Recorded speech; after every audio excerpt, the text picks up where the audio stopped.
we crowdsourced some questions beforehand just from the community, and I really like this one, and so I put it right at the front. And this is, I think, from Derek, and he said, "My favorite Don Valentine quote is told by Doug Leone. It was Doug's first meeting with Don, and Don just asked what matters." And so I'm kind of curious. I don't know if you had that conversation with Don, but what matters to you?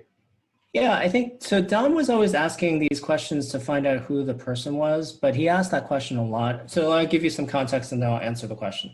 He loves asking that question to just understand the person, especially founders. And it was a way to get to understand why they're on this mission, because you have those very almost transactional conversation about the business and the company, et cetera.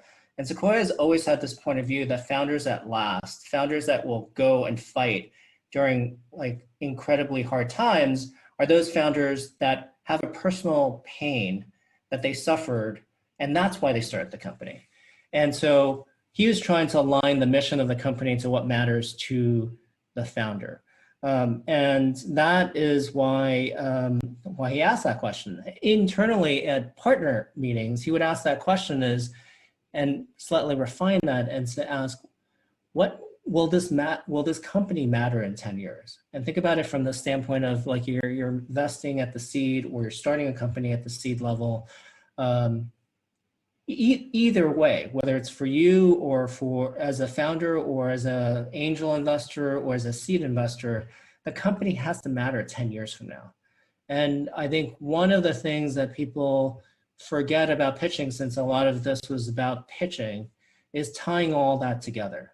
So why do you want to start the company? What is your personal sort of reason for starting that company? Why does it matter to you? And why is this going to be important 10 years from now?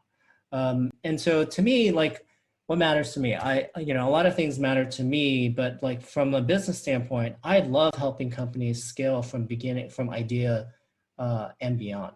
And so I joined Sequoia partly because we tell people that we are partners. We're not investors. We don't buy low, we don't buy, and then we don't sell high. Our job is to become partners with the founders and the management teams that we back. And we partner with them from idea to IPO and beyond. And I think one of the things you want to screen for investors is, are they going to be a sparring partner to you during good times, and are they going to be a shock absorber during bad times? And that's what matters to me, that I want to work with, if I back you, you want to be a partner with me. I want to be, I'm not part of the management team, but I almost want to be as, trusted like the management team members. And we have a way of measuring that, which is a very easy metric. Am I the first call that you make if there's something that you're struggling with, or you're debating, or you're troubled by? And so that's what matters to me.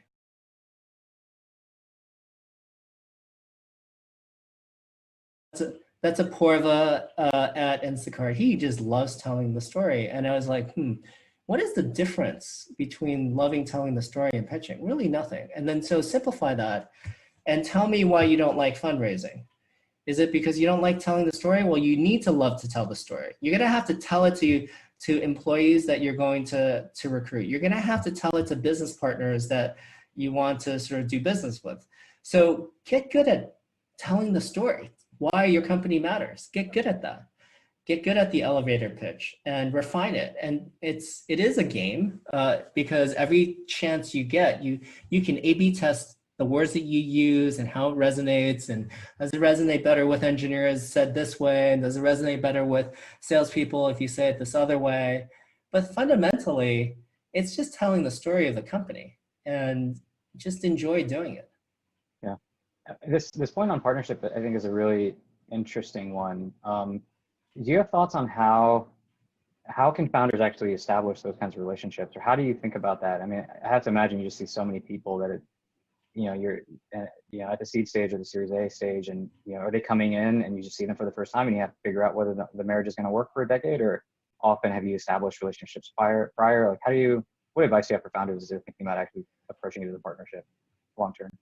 Well, if you think about it as any partnership or a marriage, you want to have more interactions and you want to be able to be vulnerable during those interactions. So I don't think a condensed fundraising process makes a ton of sense to develop that. I do usually think that it's good to develop relationships beforehand. And it's not that different than you're a small startup. You're, again, back to like, don't think of it as fundraising. You're a small startup. You want to get into a company because you want to sell a product into that company. How do you do it? How do you figure out how to get in? How do you refine your pitch? What do you say? I often find like, we try to look at every single email that comes in and give some thought to whether we want to respond to it. But if you send me an email that's clearly generic and you send it to 15 other people, probably not going to respond. And so thoughtfulness on who the right investor set you want to reach out to, like, because you've looked through their public profiles and understand what they're looking at, what's important to them, why they might be able to help you. And think about like how your company fits into the investments they've already made, which is like a sign of some of their investment theses, and craft a thoughtful email. I think you'll get a response.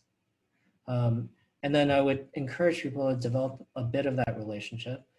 And I always am surprised that founders don't ask for feedback about their pitch at the end. Like, I could give you pointers on making the pitch better. I can give you pointers on making the business better, what I would worry about, et cetera, et cetera. I think the interaction that you have during a pitch can also be a way for you to learn. And often I find that, I don't fault anyone for doing this, but I fault sort of misunderstanding the process. But if you only show me the good data and never show me the bad data, it can't really help you. And part of developing trust is to be able to show me the bad data and know that I'm not going to flip out. And there are people who will flip out. You don't necessarily want to deal with that. So it's also a way for you to screen people that you want to work with over the long run.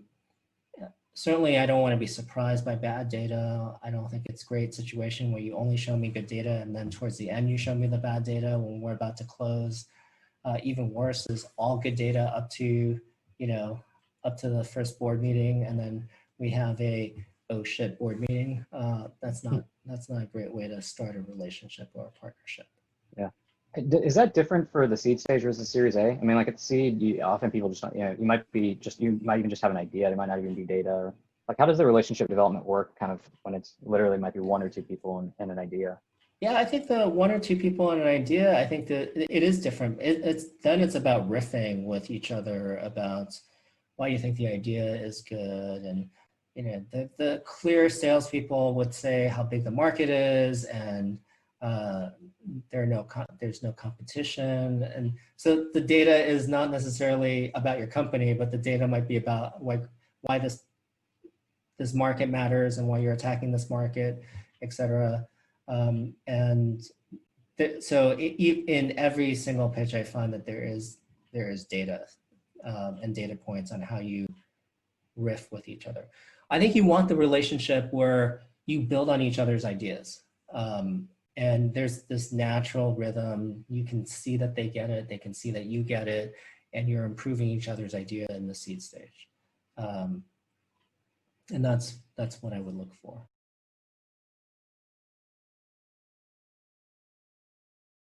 I think developing rapport is quite important. And you can develop rapport over email, over text, over video, as well as in person. But I'm an introvert. I don't have a problem sitting at my desk all day long. When COVID happened, I thought this is going to be great. And even I'm getting tired of being cooped up. Yeah.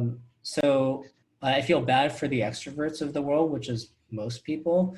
At least people in technology tend to be introverted, and you're probably okay with some of this. And I think the process by which you develop rapport is, I ask questions like, tell me who your worst reference is and why. You can have that rapport with just seeing how vulnerable someone is going to answer that question. Yeah. And I think references matter more in this world because it can't meet you in person and judge you in person. Yeah, I was just going to ask, do you think, I mean, the dynamic just being so different over Zoom, do you think it changes the kinds of founders that are likely to get funding or able to get funding? Like, it, you know, you talk about like founder market fit or product market fit. It feels like the market, the environment just changed so dramatically that does it actually bias towards different kinds of founders in a good way? Like, does it allow people to come in and are you seeing a shift in the types of founders that are able to be successful in this environment versus previously, or is there no shift? I think there are subtle shifts. I think if you're dealing with someone who is looking out for the shifts, I think we try to adjust for that, and we've talked about this. But I actually think it's great. In some ways, it's great that we do first meetings this way because you're not wowed necessarily by showmanship. I think substance comes through a bit more than showmanship when you have to pitch over the phone or over Zoom.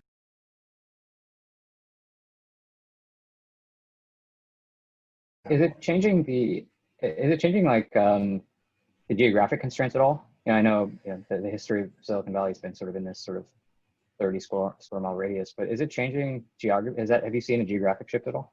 For sure. I don't think so. I don't think Silicon Valley will lose its edge on helping develop lots of great companies. I think there'll just be other places in the world that will pop up too. And then I think, you know, you have this situation where I think most companies after doing this will question some of the things that they used to do. I was talking to someone who runs revenue at a fairly large public company, and he's like, I'm not going to tell you exactly how much we spent on T&E, but it's gone to zero, and we've not missed a number in the last 2 quarters. And I don't think we're going to fly people around doing sales the same way we used to. Now, are you going to be able to sell your company without having a prior relationship or like meeting the person who's going to pay you a few $100 million to a few $1 billion in person? I don't think that's going to happen either. So there are things that will eliminate, but there are things that are going to stay. I think most companies are not going to go to full remote. They'll go to hybrid. There'll be some hybrid way of working.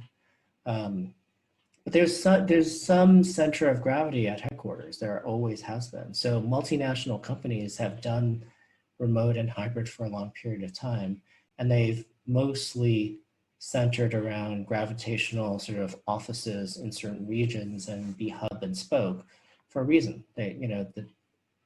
Lots of companies have tried to have, for example, at-home call center agents. That has worked on the margins, but not completely worked. We've tried remote engineering work, and that's worked on very isolated pieces and projects, but not, and maybe you can create them in pods, but it's not exactly completely prolific, and engineering productivity isn't as great in those situations. And I think there are going to be more situations where you just cancel a bunch of meetings. Like no meeting Wednesdays was being practiced at Airbnb to try to increase engineering productivity. I think that, letting people work from home on a Wednesday in the future may just happen throughout the company, not just in engineering. Could you feel like the hybrid comment? I've heard a lot of people say that, and I think sometimes people mean different things with that. There's like one version of hybrid, which is kind of what you're saying with Airbnb. It might be that you only go into the office 2 days a week or 3 days a week, and then you work from home sometimes. But generally, everybody is in roughly one geography. There's another version of that, which is kind of like, product and design maybe is in San Francisco, and then you have engineering hubs all over the world. Do you have specific models when you think hybrid in mind? I think the things that are likely to work are more locations around the world with some gravitational pull. I think when people need to collaborate, they need to be in person.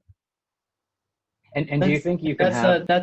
That's a point of view that I have, but it may be wrong. So We'll see when we open up. Yeah. Do you think that with that kind of a model, could you end up with the center of gravity the headquarters not actually being in the Bay Area? Like, do you think you're going to get $100 billion companies that are all in theory could be anywhere, or do you think it's going to be less drastic, like it's now the next 5 markets, like Seattle, New York, Toronto, Beijing? Like, how do you think about where the center of gravities will be? Oh, I think For it's the going to be headquarters. less drastic for sure, but I think city centers have quite a lot of pull. I think there was a economist article maybe a month or two ago about New York City and people considering being afraid that New York City was done. That story has happened many, many times, but no longer being the financial sort of capital of the world. It's a financial capital of maybe the US, it's not the world. There are other places that are financial capitals. I think the same will be true for tech. And keep in mind, people want to live where they want to live. They want to be with their friends. Like when the lockdowns, is lifted, you want to live where your friends are. And if your friends happen to still be here, they'll be here. If they all flock to Colorado because it's a better quality of life, then tech will pop up there, and it has. But I think, some of the sort of secondary and tertiary cities will become much more interesting places to both live and to build companies.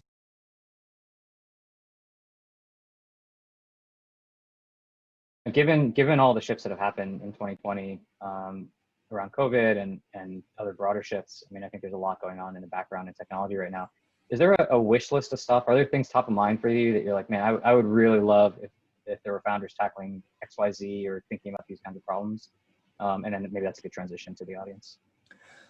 I'll answer it in my own way. I'm sure everybody will answer it in their own different way because they're looking at different things. I sure would love, I think there are a few things I would love. I sure would love better collaboration tools, but that's like, everybody's working on that, right? Like, I don't know if everybody has a point of view on what we need to get accomplished together. Like I've heard all these pitches like, yeah, we miss each other, we want to sit next to each other as a desk. Let's turn on video and let's have a floor plan and you're just sitting. I'm like, does it really help with collaboration? I mean, trying to simulate what we used to have is not going to get us into the future. Like I think you need to sort of, one of the things that I've always loved is like founders who just like understand that making the past a little better in this world isn't the thing that matters in 10 years. And so if you're going to build a productivity tool of the future, you got to think about where we will end up and how we're going to work and why that tool will become important. There's a lot of activity in notes and note-taking because more documentation is definitely required in either the remote or the hybrid world. But again, I mean, that's kind of obvious that we'll do more documentation. That doesn't really help us with more collaboration. That's number one. I think there's going to be a whole slew of things that are going to be built on video as video is the next new platform. There's going to be a whole set of things built on video. The question is, what are the interesting applications? Do they get verticalized? So that's number two. And then I think that we will continue to see wonderful companies being created in the move to the cloud. But the valuations are such that maybe people are forgetting that consumer still is the majority of our GDP. And I see way less consumer innovation today than ever before. And I don't think we're going back to some of the ways that we used to do things as a consumer. I just think there's huge tailwinds in e-commerce. There should be more tools being built in e-commerce. I see huge tailwinds in Amazon getting huge amount of benefit, but look at Etsy. Etsy has done extremely well. Why are there not more interesting marketplaces being built now than ever before? I mean, we backed some in the sort of previous generation of on-demand, whether it's DoorDash or Instacart, and we've had some in ride sharing. I'm sure there's going to be more ideas that come out of what's happening today. And then one more idea for you. I think B2B marketplaces is not a well understood world. or seed investors in Fair, which I think is doing extremely well. In the past, B2B marketplaces have been tried with exchanges like chemical exchanges, but the problem with marketplaces is you need many on one side and many on the other, and hopefully there's diversity of the many transactions. If it's 5 on 5, that's not gonna, that marketplace gets disintermediated. And so B2B marketplaces that serve small, medium-sized businesses or small, medium-sized businesses selling to other small, medium-sized businesses might be an interesting place to sort of think about how the world will be different. And in fact, I don't think we're going to go back to going to trade shows and conventions to show our product like they used to. That's great. Do you have a theory on why you're seeing fewer consumer? Is like entrepreneurial energy just being poured into other markets for some reason right now? I think we have a tendency as human beings to just like to do the thing that is hot. And I think the problem with that is by the time it's hot, it may be too late for you to start a company or for us to invest. Because back to, again, it has to be important 10 years from now. Kind of have to think about whether something today will be important 10 years from now.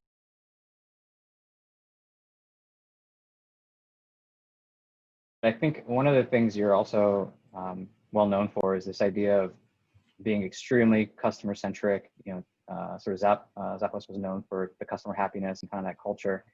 Could you maybe give a few words on how you think about that and the importance of that early in a company's history, and then how do you advise companies to maintain that focus on customer happiness as they start to scale from being a seed stage to Series A and having potentially millions of customers? Well, I think culture, customer service, customer happiness, they're daily habits. You gotta put in the time. It's like fitness, right? Like you're not going to go on a crash diet when you know you're unhealthy is not the way to maintain fitness. The maintain fitness is make it a daily habit. And culture, customer service is no different. So you have to practice those things. If you want a great customer-centric company, you need a customer-centric culture. And for me, culture comes down to what are the values and the beliefs, and so those are the core values. And what are the actions that you're looking for, and how do you like operationalize those actions, and what are the narratives that come out of that? What are the customers going to say that of your customer-centric culture? And by the way, customer-centric culture also doesn't mean very much.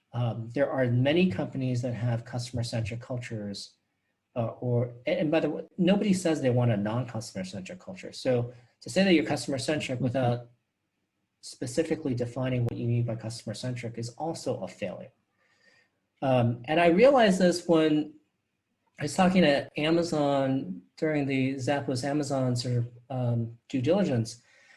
Amazon thinks of every single contact to their call center, or whether it's a phone call or an email contact center, as a bug in their system, that the customer couldn't self-serve.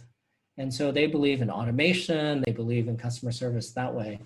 Zappos believe that, yes, we believe that we want the website to be self-serving, but if you have a problem, we are more than happy to pick up the phone, because it's a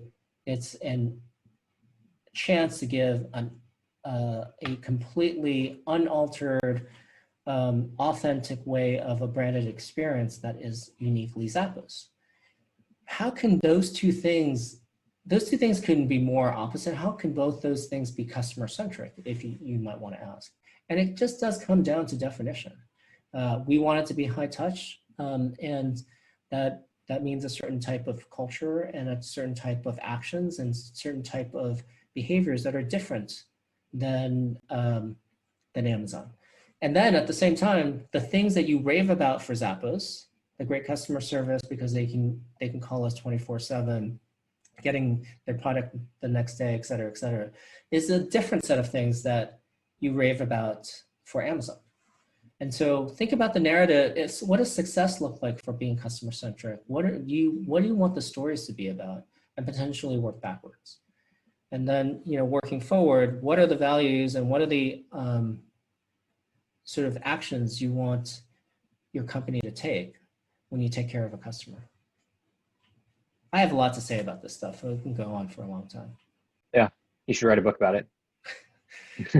Tony already wrote a book about it. I can update the book at some point.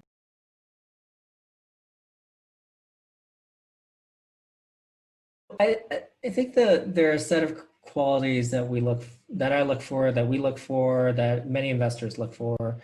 I will simplify it into a few things, which is, every VC looks for approximately the same things around a great team attacking a large market with a specific idea for a product or service that addresses that large market, that then allows you to have a differentiated way of pricing, of having a business, etc.